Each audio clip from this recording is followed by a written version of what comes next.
Sino ka at paano mo ako nakilala? Nasaan si Mr. Ledesma? Nagkaroon siya ng komperensya sa Basilan. Ako muna inutusan niya para harapin kayo. Oh, dala niyo ba dolyares?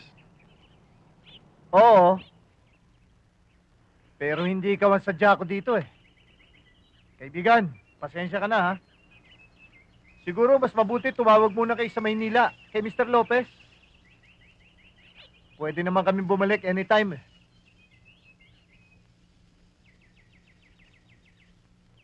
Paalam.